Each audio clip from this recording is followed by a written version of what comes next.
আসসালামু আলাইকুম। সম্মানিত সুধীমণ্ডলী, আমরা সূরা ইউনুস থেকে আজকে আলোচনা শুরু করব ইনশাল্লাহ। ইউনুস আলাইহিস সালাম একজন পয়গম্বরের নাম ইউনুস। এনার পিতার নাম হচ্ছে মাতা, ইউনুস ইবনে মাত্তা, এবং এনার অঞ্চলটা ছিল দজলা নদীর উত্তর পরে। দজলা নদীর উত্তর পারে ওনার অঞ্চল ছিল বালাবাক্কু শহরে। ওই শহরে একটা খুব বড় মূর্তি ছিল, সেই মূর্তির নাম বাল। তার অনুসারে তার নাম অনুযায়ী ওই শহরের নাম রাখা হয়েছে বালাবাক্কু। ইউনুস আলাইহিস সালামের সময়কাল হচ্ছে, আমরা যতখানি অনুসন্ধান করে পাই, যে ইলিয়াস আলাইহিস সালামের পরে, মূসা আলাইহিস সালামের পরে যে ইলিয়াস আলাইহিস সালাম ছিলেন, মূসা আলাইহিস সালামের পরে ইউসুফ ইবনে নুন, কালেব ইবনে ইউকান্না, তারপরে উযাইর আলাইহিস সালাম, এরপরে যাদের নাম আমরা বলছি, তো মূসা আলাইহিস সালামের পরে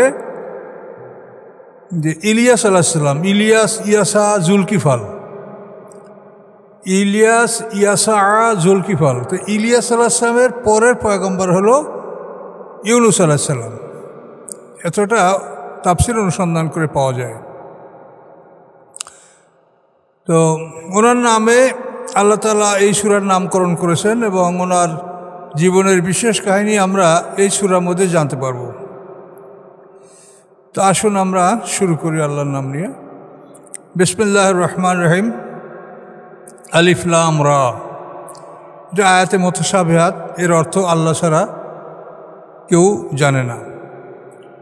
তিলকা আয়াতুল কিতাবুল হাকিম, এগুলি আয়াত বিজ্ঞানময় কেতাবের। এই কোরআনকে বিজ্ঞানময় কেতাব বলা হয়েছে, শ্রেষ্ঠ জ্ঞান, শ্রেষ্ঠ জ্ঞানের পুস্তক। এখানে কি বলা হচ্ছে? আল্লাহ বলেন, আকানালের নাসে আজাবান, আমানি কি আর কানামানি হয়, হয় কি মানুষের জন্য একটা আশ্চর্য বস্তু, আন আওহাইনা, যে আমি ওহী প্রেরণ করেছি, ইলা রাজুল মিনহুম, তাদের মধ্য হতে এক ব্যক্তির উপরে। এলামানির দিকে প্রতি, রাজুলুন ব্যক্তি, মিনহুম তাদের মধ্য হতে। মানুষের জন্য কি এটা আশ্চর্যান্বিত বিষয়, অবাক হওয়ার বিষয়, যে আমি ওহী করেছি একটা মানুষের প্রতি তাদের মধ্যে হতে। কি নিয়া? আন আনজিরিন নাসা, যে তুমি সতর্ক করো মানুষদেরকে, যে দ্বিতীয় জীবন আছে, অপরাধ করে সেখানে গেলে ঠিকানা জাহান্নাম, সতর্ক করো। অবাশশিরিল্লাযিনা আমানু, এবং সুসংবাদ দান করো, সুসংবাদ দান করুন আল্লাযিনা, তাদেরকে, আমানু, যারা ঈমান এনেছে, তাদেরকে সুসংবাদ দান করুন যে দ্বিতীয় জীবন আছে, সেই জীবনে জান্নাত আছে, সুখময় জীবন আছে। তো সুসংবাদ দিতে বলেছেন, আন্নালাম কাদামা সিদকিন, নিশ্চয়ই তাদের জন্য রয়েছে প্রকৃত মর্যাদা। কাদাম মানে সম্মান, সিদকিন মানে সত্য, কাদামা সিদকিন মানে প্রকৃত সম্মান, প্রকৃত মর্যাদা। ইনদা রব্বিহিম, তাদের রবের নিকট। ক্বাল আল কাফিরুনা, কাফেররা বলে, ইন হাযা লা সাহিরুম মুবিন, ইয়া স্পষ্ট জাদু ছাড়া আর কিছু না। ইন মানি না, ইন্না, ইন্না হাযা, নিশ্চয়ই ইহা, লা সাহিরুম মুবিন, অবশ্যই জাদু স্পষ্ট, ইয়া স্পষ্ট জাদুকর ছাড়া আর কিছু না। এই পয়গম্বর জাদুকর। এখানে আমাদের এই কাদামা সিদকির উপরে একটু ব্যাখ্যা আছে। কদম শব্দের বাংলা হলো পা, লেগ, কদম। তো এই কদম শব্দের অর্থ হলো মর্যাদা বা সম্মান। তো মানুষের প্রকৃত সম্মান তারা লাভ করবে তাদের রবের নিকট। তা আমরা কিন্তু পাকে সম্মান, এটা আমরা কিন্তু অনুভব করি না। দেখেন, মানুষ যদি পা না থাকে তার সমস্ত জীবনটাই বৃথা, চলাফেরা কোনো কিছু করতে পারে না, একই জায়গায় তার পড়ে থাকতে হয়। কাজে পা খুব জরুরি মানুষের জন্য। যে কোনো অঙ্গ প্রত্যঙ্গের মধ্যে পা পায়ের প্রয়োজন খুবই বেশি। আর পা মানে যে সম্মান, এটা আমরা ব্যবহার করি কিন্তু বুঝি না। মনে করেন আপনি একজন শিক্ষক, তা আপনাকে জিজ্ঞাসা করা হয় যে আপনার পদ কি? তো পদ মানে পা, তাহলে আপনার পা কি? হেডমাস্টার। তাহলে আপনার মাথা কি, হাত কি? এটা তো বলা হলো না। বলা হলো কি, জিজ্ঞাসা করা হলো আপনার পদ কি? তো পদ মানে পা। তাহলে আপনার পা কি? আপনার পা হচ্ছে হেডমাস্টার।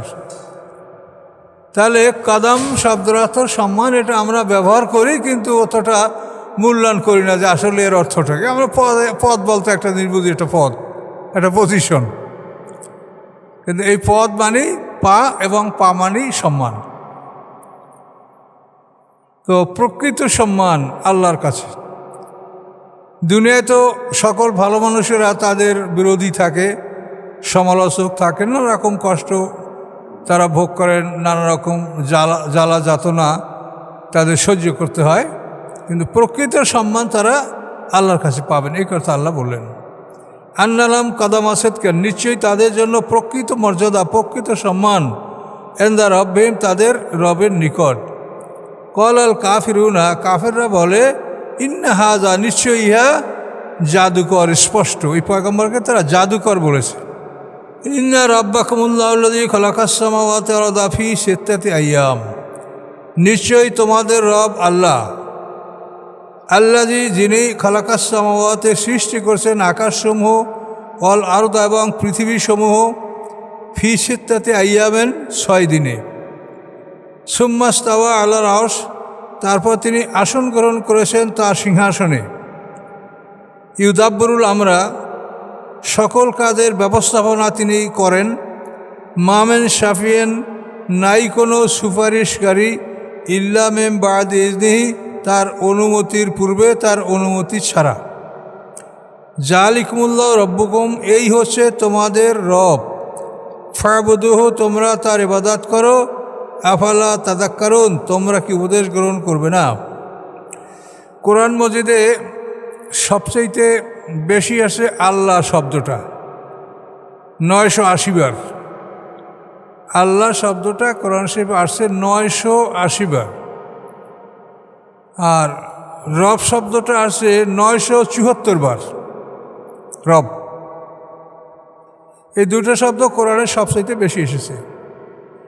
তিনি সেই আল্লাহ যিনি সৃষ্টি করছেন আকাশসমূহ এবং পৃথিবী 6 দিনে। তো সৃষ্টির সূচনা হয়েছে রবিবার। রবিবার সৃষ্টি শুরু হয়েছে। রবি-সোম এই 2 দিনে আল্লাহ তাআলা পৃথিবী সৃষ্টি করেছেন। মঙ্গল বুধ এই 2 দিনে আল্লাহ তাআলা পৃথিবীর মধ্যে নদী, সমুদ্র, পাহাড়, পর্বত, রিজিক, খনিজ সম্পদ, এটা মঙ্গল বুধ এই 2 দিনে সৃষ্টি করেছেন।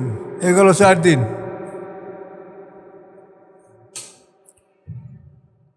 এরপরে বৃহস্পতি, শুক্র এই 2 দিনে আল্লাহ সৃষ্টি করেছেন আকাশ এবং আকাশের যত সব কিছু, গ্রহ, নক্ষত্র, চন্দ্র, সূর্য ইত্যাদি।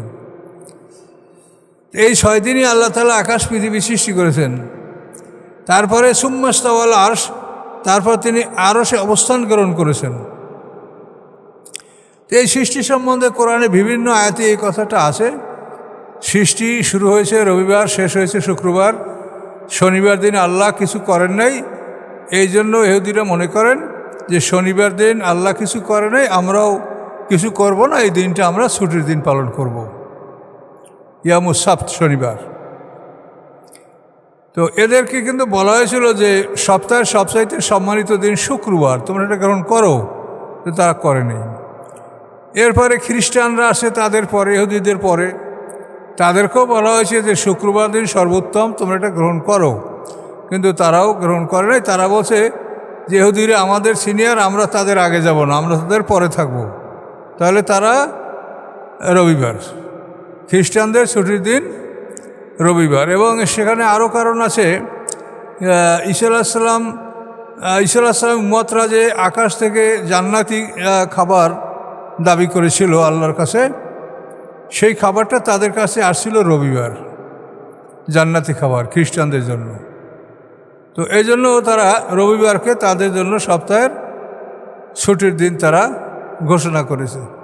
আমাদের দেশেও তো রবিবার ছুটি ছিল, শুক্রবার পাইলাম বোধহয় এরশাদ আমলে, নাকি এরশাদ আমলে শুক্রবার ছুটি আনা হয়েছে। আমাদের দেশে ওই খ্রিস্টানদের অনুকরণে রবিবার ছুটি আমরা পালন করতেছিলাম। তো সম্মানিত দিন হলো সপ্তাহের শুক্রবার, কিন্তু সেটা আমাদের জন্যই বহাল আছে, আমরা এটা গ্রহণ করেছি, কিন্তু অন্যান্য জাতিরা সেটা গ্রহণ করেনি। ইয়ামুল জুমা এই দিনটাকে আরবের লোকেরা প্রথমে বলতো ইয়ামুল আরুবা। তো কাব ইবনে লুয়াই এই দিনটাকে ইয়ামুল জুমা নামকরণ করেছে। রাসূল সাল্লাল্লাহু আলাইহি ওয়াসাল্লামের পূর্বপুরুষের একজন বিখ্যাত ব্যক্তি কাব ইবনে লুয়াই, কাব ইবনে লুয়াই।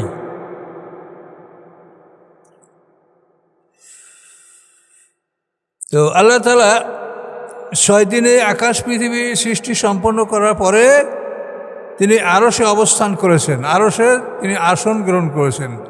তো এই সমস্ত আয়াতের কোনো ব্যাখ্যা চাওয়া হবে না। তিনি কিভাবে আরশে আসন গ্রহণ করছেন সেটা তিনিই জানেন। আমরা অতটুকু শেষ যে তিনি আরশে আসন গ্রহণ করেছেন। ইহুদিরা বেয়াদব, ওরা বলে যে আল্লাহ তাআলা 6 দিনে আকাশ পৃথিবী সৃষ্টি করে খুব ক্লান্ত হয়ে পড়ছে, ক্লান্ত হয়ে এরপর ঠাস করে শুয়ে পড়ছে আরশের উপরে। নাউযুবিল্লাহি মিন যালিক। আল্লাহ তাআলা তার জবাব দিয়েছেন ওমা মাসসানা মিন লুগুব, যে আকাশ পৃথিবী সৃষ্টি করার ফলে কোনো ক্লান্তি আমাকে স্পর্শ করে নাই। কোরআন আয়াতে বলা আছে অন্যত্র।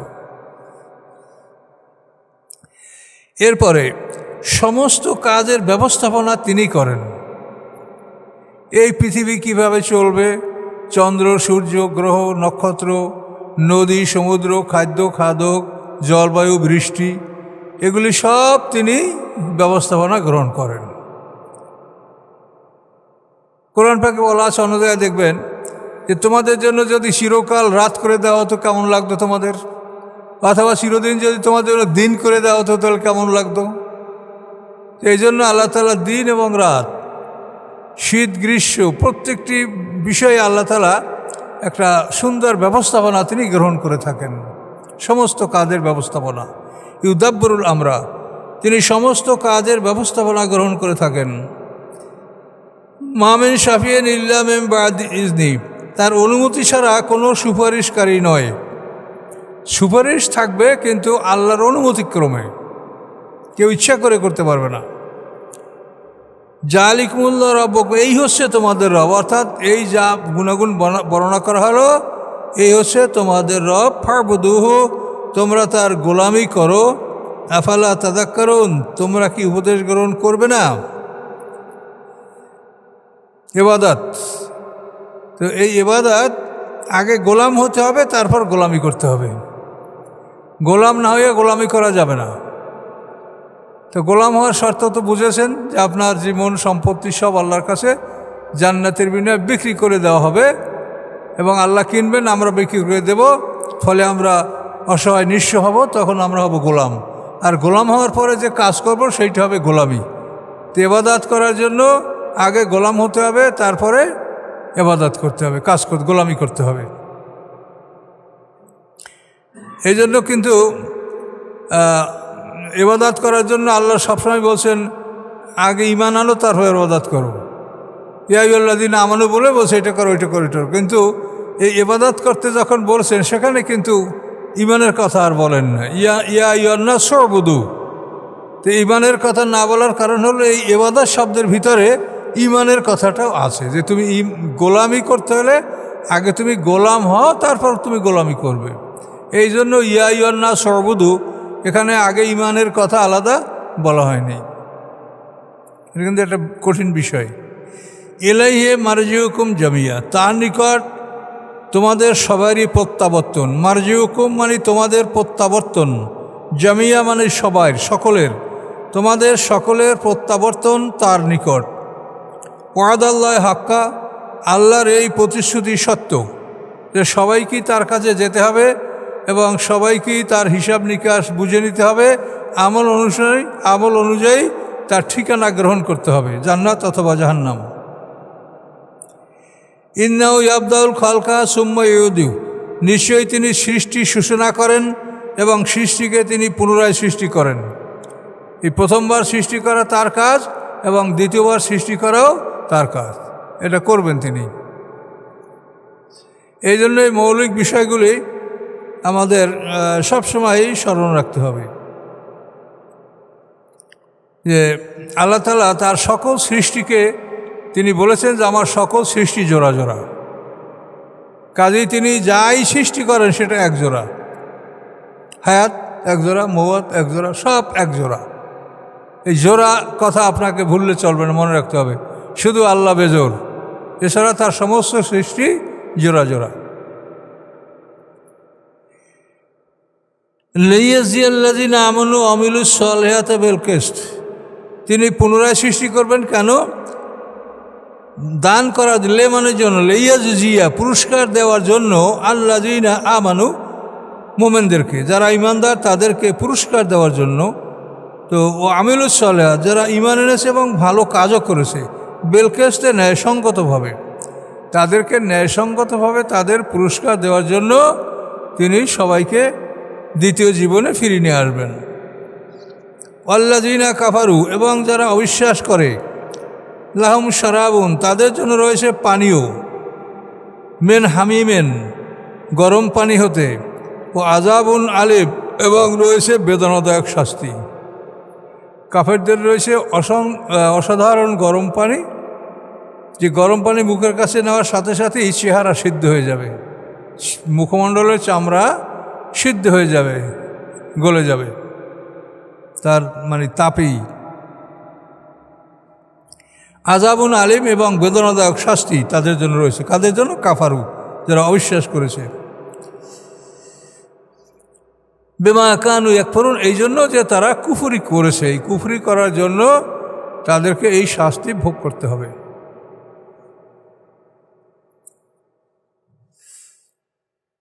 এটা একটা বিরাটই চিন্তার বিষয় যে আল্লাহ তাআলা তিনি যা করেন তাকে আমাদের জিজ্ঞাসা করার কোনো ক্ষমতা নাই, বলেই দিয়েছে।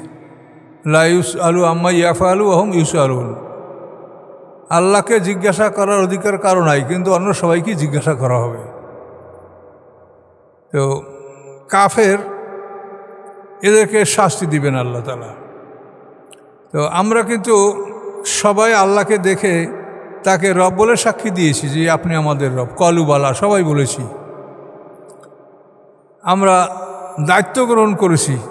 ইন্না আরাদনা লামানাত আলাস সামাওয়াতি ওয়াল আরদি ওয়াল জিবাল, আল্লাহ বলেন আমি আমার পবিত্র আমানত আকাশ, পৃথিবী, পাহাড়ের কাছে উপস্থাপন করেছিলাম। আমানত হচ্ছে এই আসমানি কেতাব। ফাআবাইনা ইয়াহমিলনাহা, তারা এই আমানত গ্রহণ করতে অস্বীকার করছে। অথবা মানুষকে যখন আমি বলেছি তখন মানুষে আমানত গ্রহণ করেছে। আমাদের সমস্যাটা হলো এইখানে যে আকাশ, পৃথিবী, পাহাড় তারা আমানত গ্রহণ করে নাই, কিন্তু আমরা গ্রহণ করেছি। এই জন্য কিন্তু সৃষ্টির ব্যবধান। আকাশ পৃথিবী সৃষ্টি করেছে 6 দিনে, আপনি এখানে পেলেন, আর আমাদেরকে সৃষ্টি করছে আল্লাহ 120 বছরে। ওই আকাশ পৃথিবীর যতখানি স্ট্যামিনা, তার যতখানি ভার বহন করার ক্ষমতা, তার চেয়ে আমাদের অনেক বেশি ক্ষমতা আছে। এই জন্য আল্লাহ বলছেন যে এই কোরআন পাহাড়ের উপরে নাজের হলে পাহাড় ভেঙে চুরমার হয়ে যেত। তাহলে মানুষের ধারণ ক্ষমতা পাহাড়, পর্বত, আকাশ, পৃথিবী চাইতে বেশি।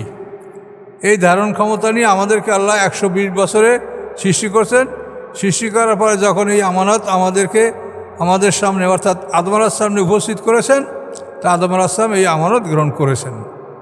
তো গ্রহণ করার নমুনাটা তাফসীরে বলা আছে, আদম আলাইহিস সালামকে সৃষ্টি করার পর তার সামনে এই আমানত আসমানি কিতাব, এটা ভারী একটা বস্তু হিসেবে তার সামনে রাখা হয়েছে।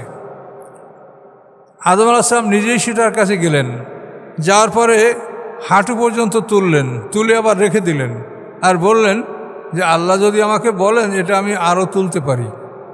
আল্লাহ বলেন তোলো। দ্বিতীয়বার তিনি কোমর পর্যন্ত তুললেন, তোলার পরে আবার রেখে দিলেন, আর বললেন যে আল্লাহ যদি বলেন তা আমি এটাকে আরও তুলতে পারি। আল্লাহ বলেন তোলো। তৃতীয়বার তিনি এই ভারী বস্তুটা তুলে কাঁধে নিলেন।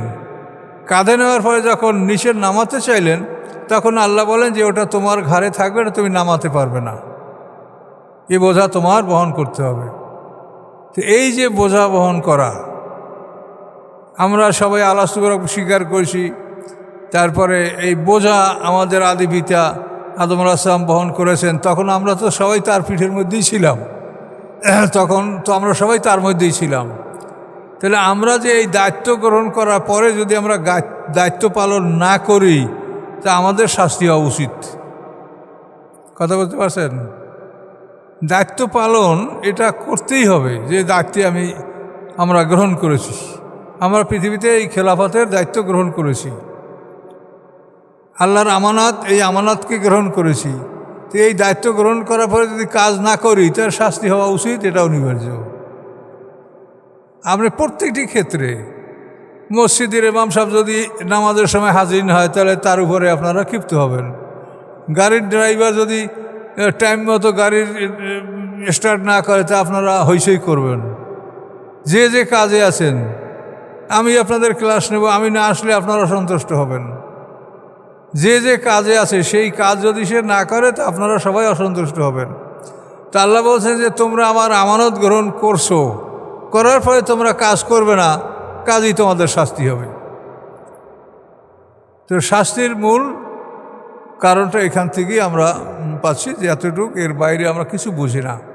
যে আমরা দায়িত্ব গ্রহণ করেছি, দায়িত্ব পালন করতে হবে।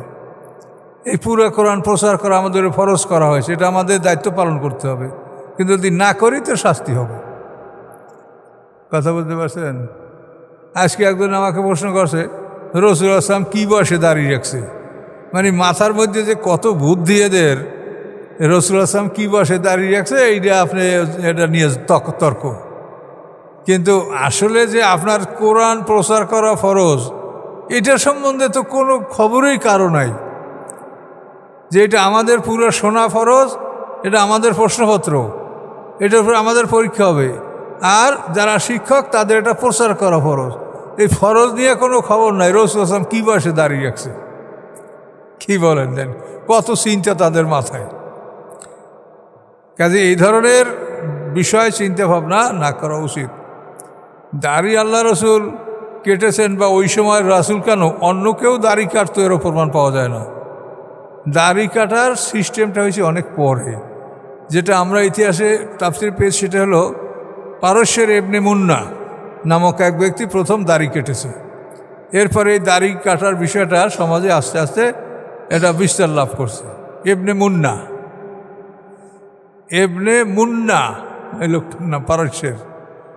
তো এই জন্য রাসূলুল্লাহ সাল্লাল্লাহু আলাইহি ওয়াসাল্লামের জামানায় সবাই তো একরকম ছিল। আবু জাহেল আর মুহাম্মদ সাল্লাল্লাহু আলাইহি ওয়াসাল্লাম তো একই চেহারার মানুষ ছিল। এই তো মানে এমন না যে আবু জাহেল দাড়ি কামাইছে আর মুহাম্মদ সাল্লাল্লাহু আলাইহি ওয়াসাল্লাম দাড়ি কামাইটা না, সবই একই রকম ছিল মানুষ।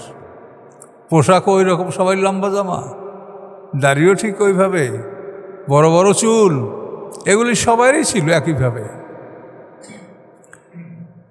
তাহলে এই বিষয়টা হয়তো আপনাদের মনেও চিন্তা আসবে যে মানুষ সৃষ্টি আল্লাহ করে, তাদেরকে এই যে একটা শাস্তির ব্যাপার, আর শাস্তিটা অত্যন্ত ভয়ঙ্কর ব্যাপার। এটা একমাত্র কারণ হলো দায়িত্ব পালন না করা। তুমি দায়িত্ব গ্রহণ করে দায়িত্ব পালন কেন করবে না? যারা পারবে না তারা বলছে আমরা পারবো না, বাস খালাস। কি আকাশ পৃথিবী পাহাড়, তারা বলছে আমরা পারবো না। আল্লাহ বলছেন ঠিক আছে। এরপরে মানুষ সৃষ্টি করে বলছে তুমি কি করবা? আমার আল ইনসান, মানুষ সেটা গ্রহণ করলো। তুমি গ্রহণ করছো তো কাজ করবা না, কারণ তো করতেই হবে, না করলে তোমার শাস্তি হবে। শাস্তির কারণটা কিন্তু এখানে।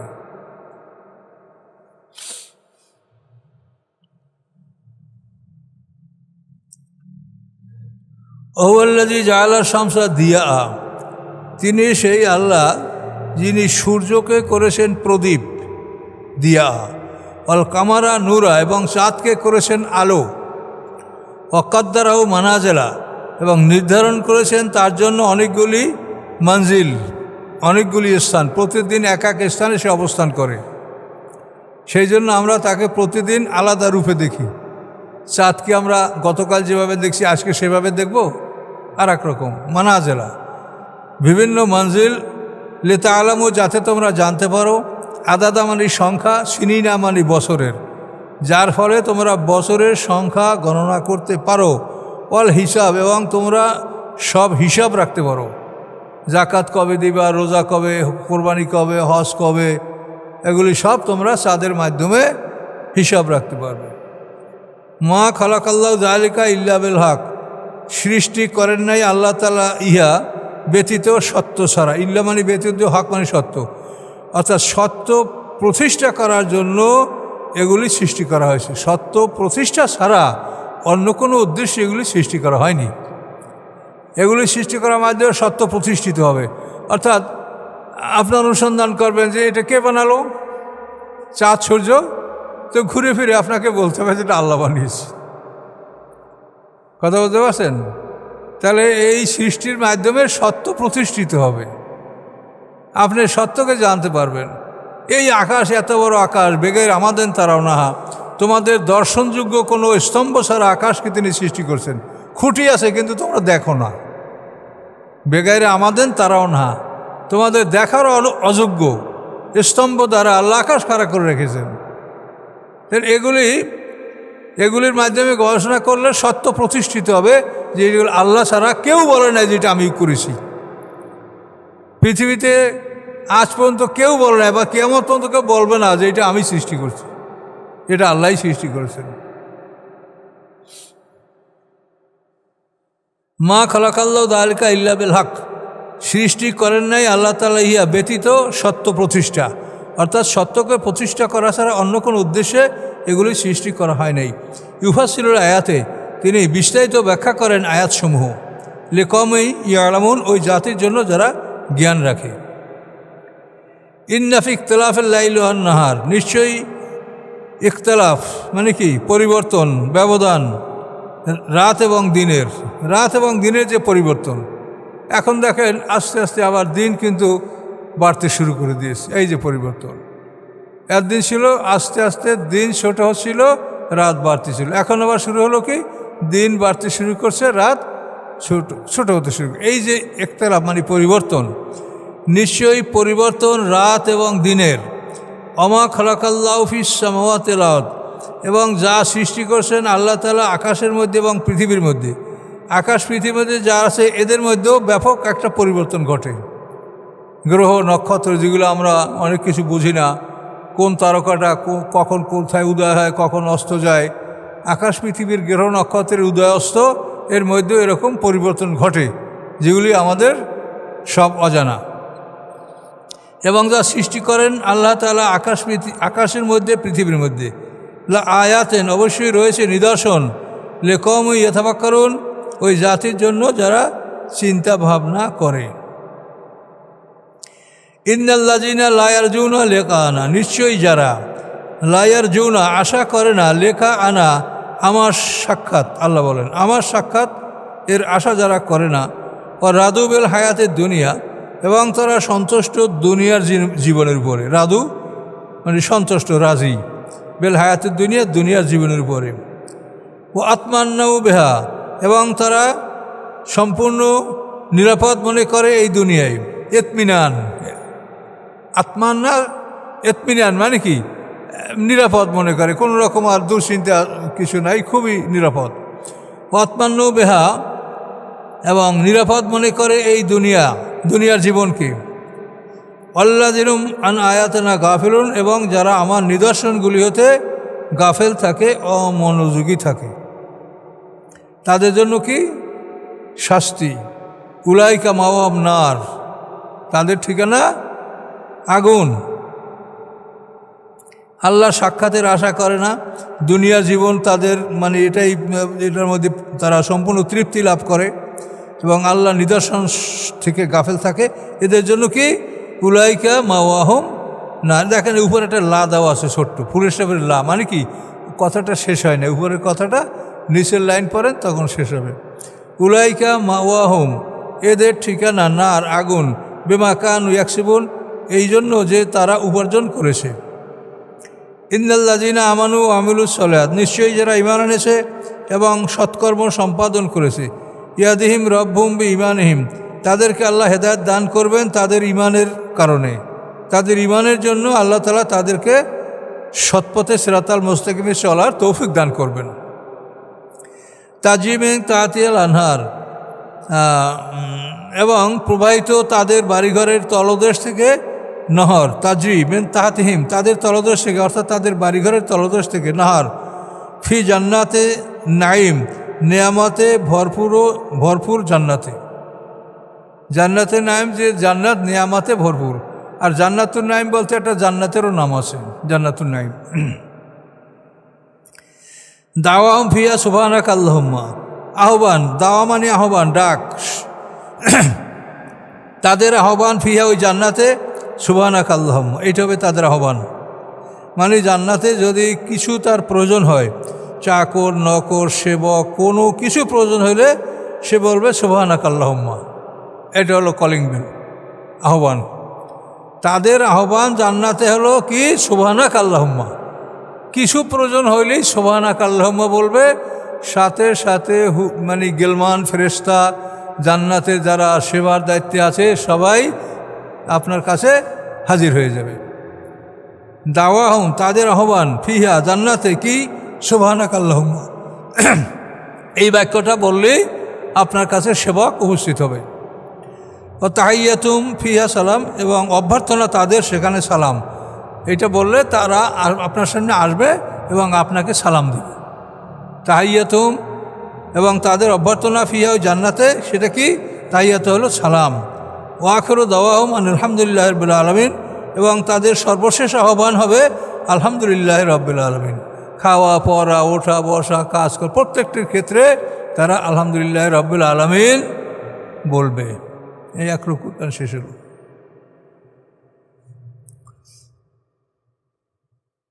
একটা কথা মনে রাখেন, আল্লাহ বলছেন লাহুম ফিয়া মা ইয়াশাউনা লাদাইনা মাজিদ, জান্নাতে তাদের জন্য সব কিছু থাকবে যা তারা কামনা করবে, যা চাবে তাই পাবে।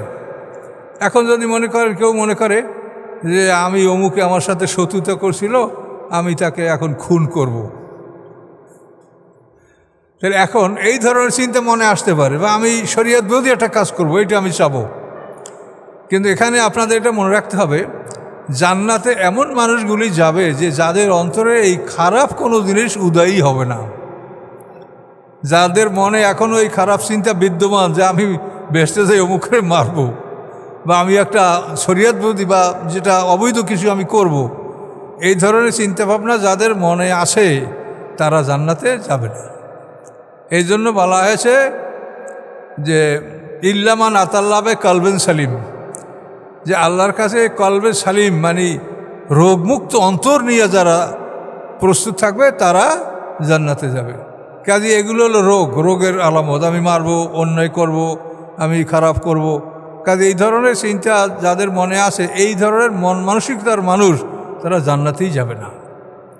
কাজে এটা বুঝে নেবেন জান্নাত, এজন্য আপনাকে কলবেন সালিম মানে সম্পূর্ণ একটা নিরাপদ রোগমুক্ত অন্তরের মালিক আপনাকে হতে হবে। এবং এই রকম অন্তরের মালিক যারা, তাদের মনে ওই ধরনের খারাপ কোনো চিন্তা উদয় হবে না। হইতে লাগলে তারা আল্লাহর আশ্রয় গ্রহণ করবে, শয়তান থেকে আল্লাহর পানা চাবে, আল্লাহ ইবাদত করবে। আস্তাগফিরুল্লাহ রাব্বি মিন কুল্লি যামবি ওয়া আতুবু ইলাইহি, লা হাওলা ওয়া লা কুওয়াতা ইল্লা বিল্লাহিল আলিয়্যিল আযীম। আল্লাহুম্মা সাল্লি আলা মুহাম্মাদ ওয়া আলা আলি মুহাম্মাদিন কামা সাল্লাইতা আলা ইব্রাহিম ওয়া আলা আলি ইব্রাহিম ইন্নাকা হামিদুম মাজিদ। আল্লাহুম্মা বারিক আলা মুহাম্মাদ ওয়া আলা আলি মুহাম্মাদিন কামা বারাকতা আলা ইব্রাহিম ওয়া আলা আলি ইব্রাহিম ইন্নাকা হামিদুম মাজিদ। ربنا ظلمنا أنفسنا وإن لم تغفر لنا وترحمنا لنكونن من الخاسرين. ربنا لا تزغ قلوبنا بعد إذ هديتنا وهب لنا من لدنك رحمة إنك أنت الوهاب. ربنا آتنا في الدنيا حسنة وفي الآخرة حسنة وقنا عذاب النار. سبحان ربك رب العزة عما يصفون، سلام على المرسلين، الحمد لله رب العالمين.